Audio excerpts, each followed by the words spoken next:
Meghalaya Chief Minister Conrad K. Sangma announced that over 70,000 spring sheds have been identified, with 55,000 mapped, and efforts are underway to restore 792 critically endangered springs. A Rs 32 crore project has been launched to rejuvenate 67 of these spring sheds. Additionally, 1,601 spring sheds have been built over MGNREGS over the past 5 years.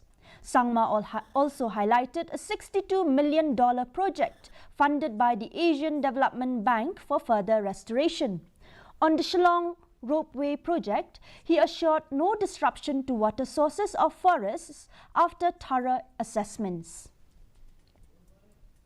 We have approximately 70,000 springs in different parts, and that's the ones that we have identified till now.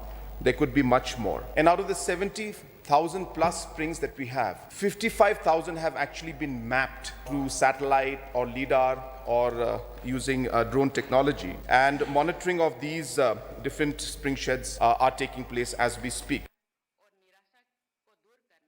Meghalaya Health Minister Amprin